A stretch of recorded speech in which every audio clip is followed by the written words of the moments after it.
하나님 아버지 하나님 감사합니다. 저대로 저희들에게 변함없는 생명과 삶을 허락해 주신 하나님 앞에 영광과 찬양을 아버지 올려드립니다. 저희들은 매일같이 실시간으로 전 세계 소식을 듣고 있습니다. 전쟁의 이야기, 또 전염병의 이야기, 온 세계의 땅들이 병들어가고 이유 없이 수많은 생물들이 죽어가는 이야기를 우리는 끊임없이 듣고 보고 있습니다. 아버지 하나님, 이럴 때일수록 하나님의 일하시는 것을 바라보게 하시고 우리가 또 무엇을 어떻게 해야 할 것인지를 알게 하여 주셔서 하나님께서 우리에게 허락하신 이 세상을 우리가 아끼고 또 바라보고 기도하며 나아갈 수 있는 우리 모두가 되어줄 수 있도록 주께서 인도하여 주시옵소서. 하나님, 우리 사람들이 하나씩 풀어가야 할 터인데 우리들의 능력이 너무나도 없습니다. 하나님 아버지 하나님께서 지혜를 주시고 능력을 주시고 말씀 가운데 선포하신 것을 온전히 깨달아 우리가 이 삶을 어떻게 살아가야 되어지는지 성령 안에서 깨달을 수 있는 저들의 모습이 되게 하여 주옵소서. 오늘도 하나님 해야 하고 만나서 또 교제해야 할 수많은 아버지의 만남들 가운데 하나님 함께해 주시옵시고 오늘도 변함없이 하나님이 거룩하시니 우리도 거룩한 삶을 살아내기에 부족함이 없도록 주께서 인도하여 주옵소서. 감사하며 예수님의 이름으로 기도합니다. 아멘. 오늘의 본문은 레위기 19장 1절에서 18절까지입니다. 레위기 19장 1절에서 18절까지 우리 같이 한 목소리로 읽습니다. 여호와께서 모세에게 말씀하여 이르시되 너는 이스라엘 자손의 온 회중에게 말하여 이르라. 너희는 거룩하라. 이는 나 여호와 너희 하나님이 거룩함이니라. 너희 각 사람은 부모를 경외하고 나의 안식일을 지키라. 나는 너희의 하나님 여호와니라. 너희는 헛된 것들에게로 향하지 말며 너희를 위하여 신상들을 부어 만들지 말라. 나는 너희의 하나님 여호와이니라. 너희는 화목 제물을 여호와께 드릴 때에 기쁘게 받으시도록 드리고 그 제물은 드리는 날과 이튿날에 먹고 셋째 날까지 남았거든 불사르라. 셋째 날에 조금이라도 먹으면 가증한 것이 되어 기쁘게 받으심이 되지 못하고 그것을 먹는 자는 여호와의 성물을 더럽힘으로 말미암아 죄를 담당하리니 그가 그의 백성 중에 끊어지리라. 너희가 너희 땅에서 곡식을 거둘 때에 너는 반 모퉁이까지 다 거두지 말고 내 떨어진 이삭도 줍지 말며 내 포도원의 열매를 다 따지 말며 내 포도원에 떨어진 열매도 줍지 말고 가난한 사람과 거민을 위하여 버려두라. 나는 너희의 하나님 여호와이니라. 너희는 도둑질하지 말며 속이지 말며 서로 거짓말하지 말며 너희는 내 이름으로 거짓 맹세함으로 내 하나님의 이름을 욕되게 하지 말라. 나는 여호와이니라. 너는 내 이웃을 억압하지 말며 착취하지 말며 봄꽃의 삭슬하심까지 밤새도록 내게 두지 말며 너는 기먹는 자를 저주하지 말며 맹인 앞에 장애물을 놓지 말고 네 하나님을 경외하라. 나는 여호와이니라. 너희는 재판할 때에 불의를 행하지 말며 가난한 자의 편을 들지 말며 세력 있는 자들을 두둔하지 말고 공의로 사람을 재판하지며 너는 내 한 백성들 중에 돌아다니며 사람을 비방하지 말며 내 이웃의 피를 흘려 이익을 도모하지 말라. 나는 여호와이니라. 너는 내 여호 형제를 마음으로 미워하지 말며 내 이웃을 반드시 견책하라. 그러면 네가 그에 대하여 죄를 담당하지 아니하리라. 원수를 갚지 말며 동포를 원망하지 말며 내 이웃 사랑하기를 내 자신과 같이 사랑하라. 나는 여호와이니라. 아멘. 19장의 본문의 내용은 물론 이제 레위기 전체가 주제는 거룩입니다. 거룩이고 그리고 19장을 같이 읽었던 이 본문 안에는 그 거룩이 뭔지 아주 구체적으로 이야기하는 이제 그런 내용입니다. 그래서 하나님께서 우리들에게 너희들은 구체적으로 이렇게 살아라라고 말씀하시면서 계속해서 반복하죠. 나는 너의 하나님 여호와라. 지금 말씀하시는 분이 누구냐? 이 말씀을 지금 주시는 말씀이 두 분이 누구냐? 바로 여호와 하나님. 내가 거룩하니 너희도 거룩히 살아야 돼. 거룩히 살면 이렇게 살아야 돼. 라고 우리에게 가르쳐주는 그런 말씀입니다. 성탄절만 되어지면 우리 고요한 밤, 거룩한 밤, 어둠에 묻힌 밤 이런 성탄절 찬양 많이 부르지 않습니까? 근데 그 예수님이 태어나신 곳이 우리 너무나 잘 알다시피 이스라엘의 그 마국간입니다.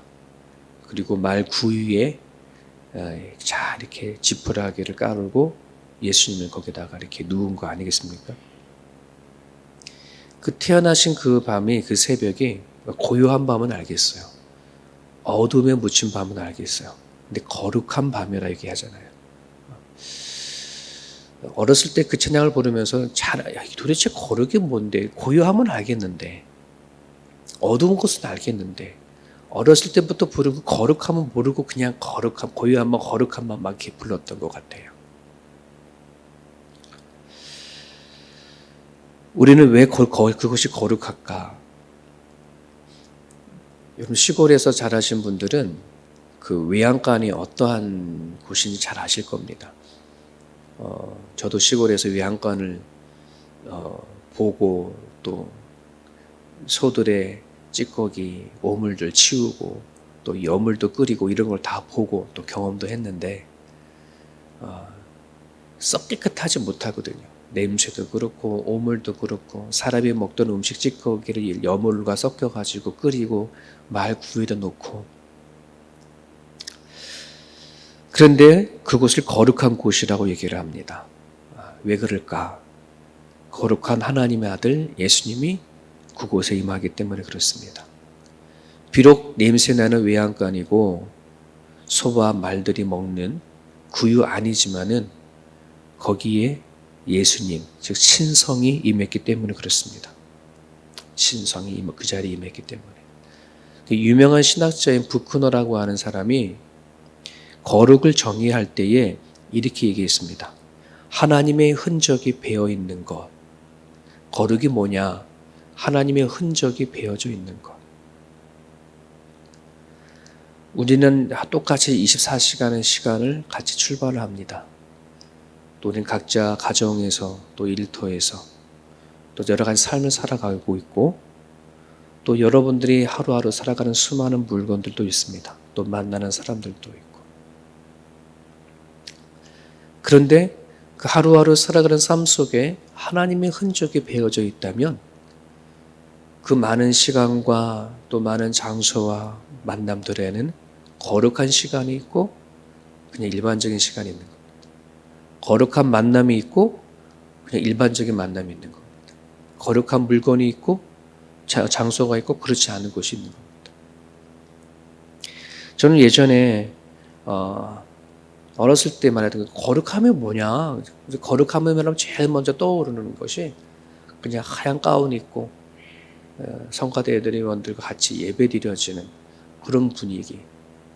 또 성당처럼 뭔가 이렇게 딱 성당에 들어가면은 엄습해 오고 뭔가 거룩한 느낌, 막 이런 느낌으로만 생각하고 어떤 분위기로만 생각을 했지 이 거룩이라고 한다는 것을 그때는 잘 몰랐던 거죠.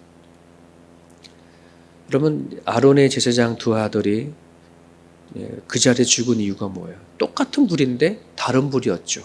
사람들 보기에는 같은 불이었어요. 제사를 드릴 때 드려지는 불이고 종이를 갖다 대면 타는 것인데 하나님은 지적한 거죠.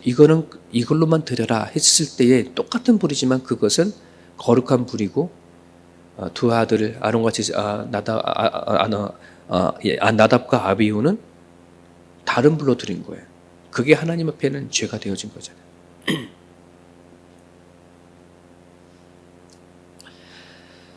레위기 말씀을 접하면서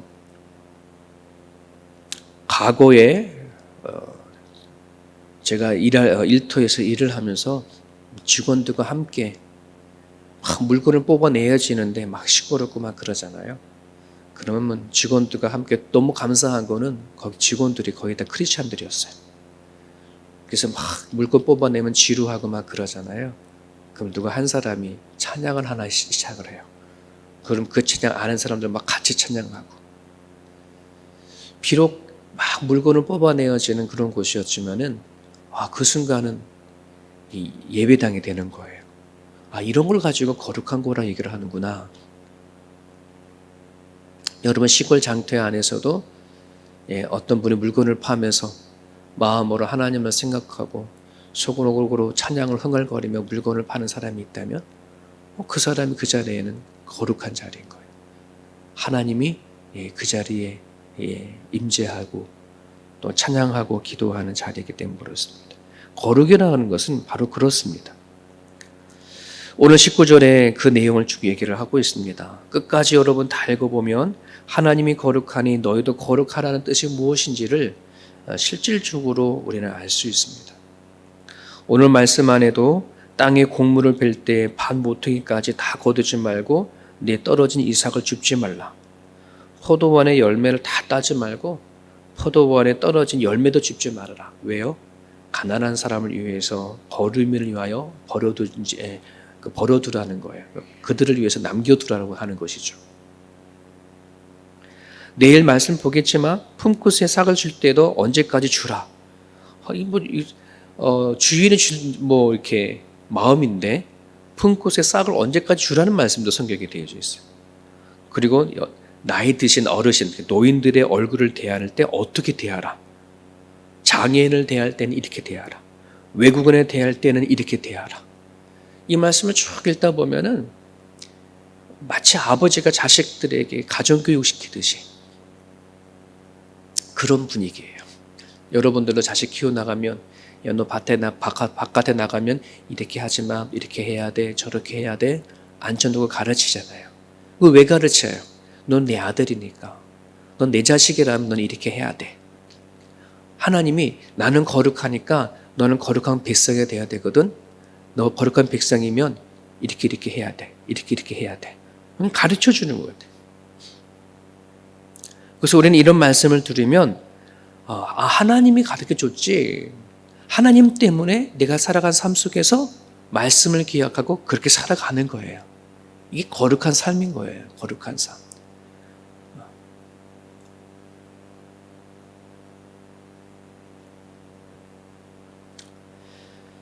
자, 거룩을 말하고 있는 19장을 다 읽어보면 또 재밌는 것은 어떤 장보다도 가장 많이 반복돼서 나오는 것이 있어요. 히브리어로 로라는 말인데 이거 하지 말라 이런 거죠. 이거 하라라고 하는 말보다 이 19장에는 이거 하지 마, 이거 하지 마, 이렇게 하지 마 이렇게 37번이나 반복되죠. 자, 이 말을 강조하는 것이 있어요. 너희들이 앞으로 이렇게 하지 말아라 하는 그런 부분도 담겨져 있지만 지금 너가 이렇게 하고 있기 때문에 이런 것도 담겨져 있어요. 지금 너가 이렇게 행동하고 있거든. 근데 이렇게 행동하지 말아라. 이런 뜻으로 담겨져 있어요.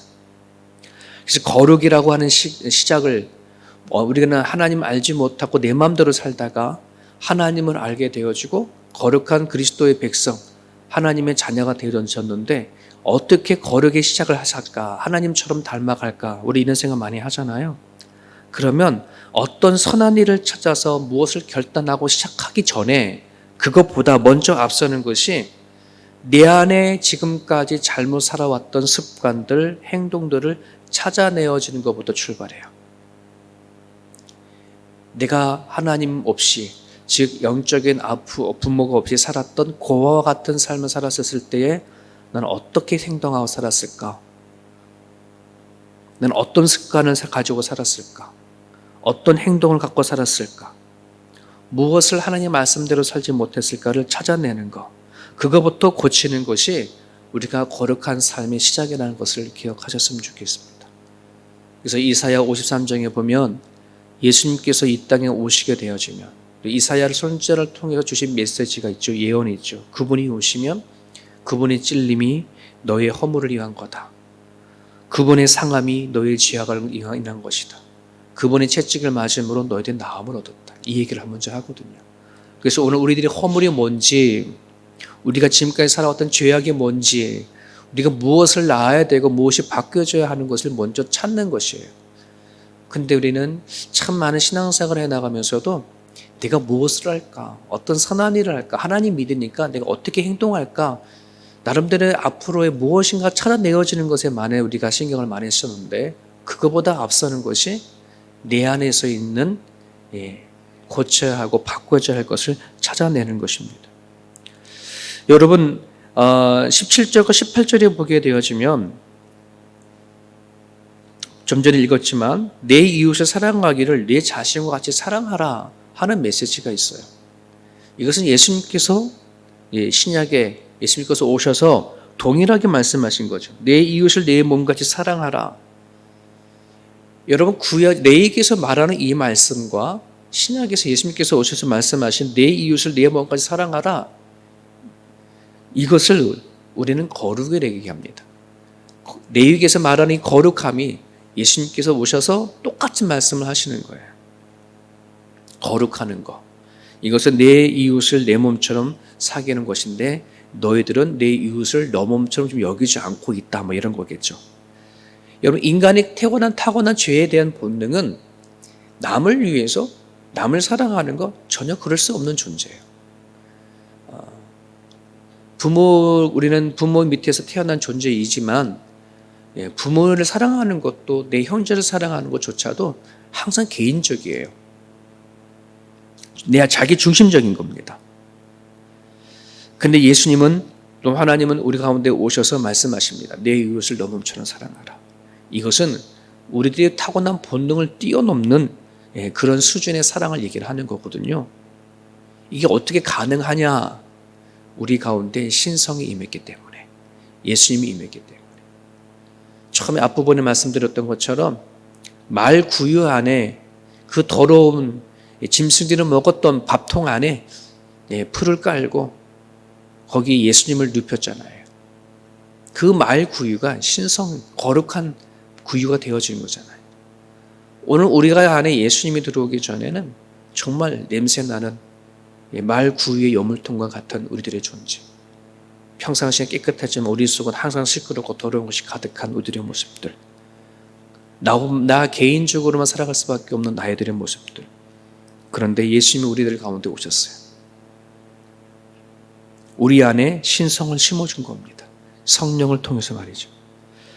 오늘 우리가 거룩해질 수 있는 이유는 성령의 도우심 때문에 그렇습니다. 성령께서 오셔서 예수님의 말씀, 하나님의 말씀 기억나게 하시고 또 깨닫게 하셔서 살아가는 삶의 현장 순간순간마다 어떻게 살아가야 되는가, 그들을 배려하는 마음, 연약한 사람들을 또 생각하는 것, 이 모든 것이 성령이 주시기 때문에 가능한 것입니다. 이전까지만 하더라도 내가 베풀었던 모든 배려와 모든 사랑하는 마음들은 그냥 내 자신에서 했던 것들이에요. 하지만 이제 하나님 때문에, 성령 때문에 할 수 있는 그 모든 것이 거룩한 삶입니다. 그게 달라진 겁니다. 그런 부분들 안에서 우리는 성령 안에서 거룩해져야 합니다.